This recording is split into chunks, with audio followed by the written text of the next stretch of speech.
आज हम इस वीडियो के माध्यम से कर्म एवं बाहरी कारकों पर अपने विचार रखेंगे। कर्म का तात्पर्य मानव द्वारा जो कुछ भी किया जाता है वह उसका कर्म कहलाता है। बाहरी कारक का अर्थ अन्य मानव एवं मानव से भिन्न जितनी भी चीज़ें हैं उन सभी चीज़ों के क्रिया एवं कर्म से संबंध रखता है। बाहरी कारक भी मानव के क्रिया एवं कर्म पर अपना प्रभाव छोड़ते हैं, क्योंकि मनुष्य चेतनशील प्राणी होता है। कर्म का प्रभाव हो या कोई अन्य चीज़, जब भी उसके संपर्क में आती है तो उस चीज़ का प्रभाव मनुष्य के ऊपर पड़ता है। बाहरी कारकों के प्रभाव से भी मनुष्य का कर्म प्रभावित होता है, चाहे वो बाहरी कारक ठंडी हो, गर्मी हो या किसी अन्य मनुष्य का या मानव समाज का क्रिया एवं कर्म हो। जब भी उससे संपर्क में मनुष्य आता है तो मनुष्य पर उसका प्रभाव पड़ता है। इस कारण से मनुष्य का कर्म प्रभावित होता है और इनके कारण बहुत बार मनुष्य अपने कर्म को करने की क्षमता खो बैठता है।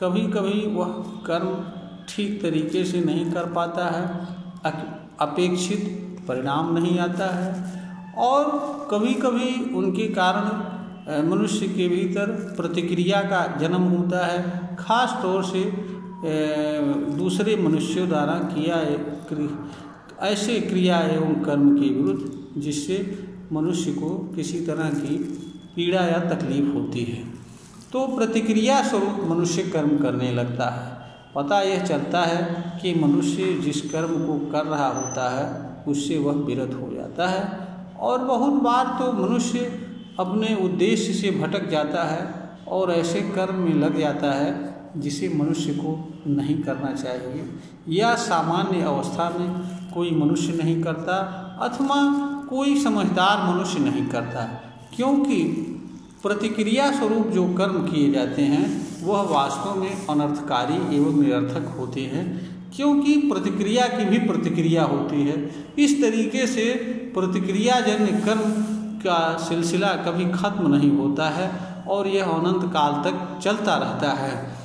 तो इसलिए प्रतिक्रिया जनित जो कर्म होते हैं वो किसी भी दृष्टिकोण से लाभदायक नहीं होते हैं, इसलिए ऐसे कर्म को बचना चाहिए और इस ऐसे कर्मों के आधार पर किसी मनुष्य को अपने कर्म में बदलाव नहीं करना चाहिए, क्योंकि मनुष्य के जीवन का एक उद्देश्य होता है, एक प्रयोजन होता है और हर मनुष्य के जीवन का उद्देश्य भी अलग अलग होता है और मनुष्य के भीतर जो प्रतिभाएं छिपी होती हैं, गुण छिपे होते हैं, कलाएं छिपी होती हैं और इनसे संबंध रखने वाले जो कर्म होते हैं वह अलग अलग होते हैं।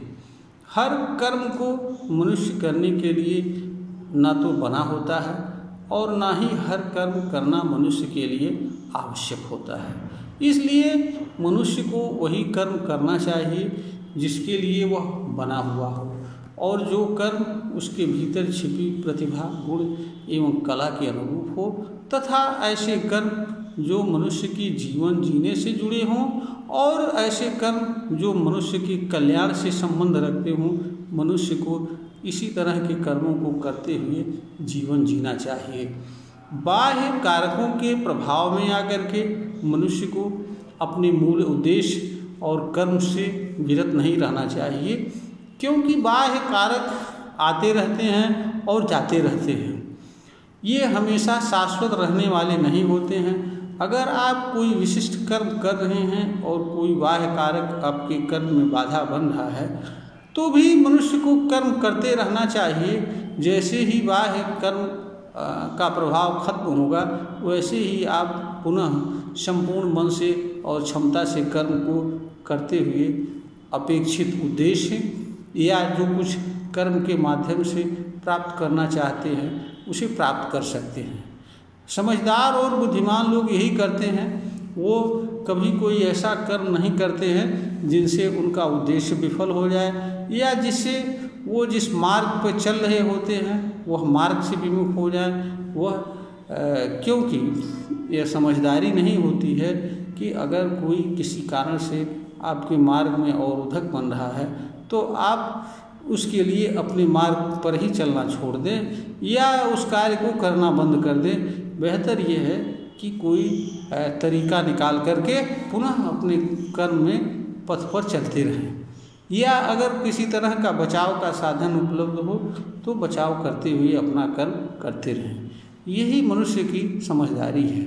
मनुष्य इस धरती पर अनावश्यक रूप से मारपीट करने, एक दूसरे को कुछ कहने और एक दूसरे से कुछ सुनने के लिए जन्म नहीं लेता है, क्योंकि यह चीज़ें निरर्थक होती हैं और निरर्थक चीज़ों से मनुष्य अपने जीवन का कीमती समय मुफ्त में बर्बाद करता है, जो किसी भी दृष्टि से उचित नहीं होता है।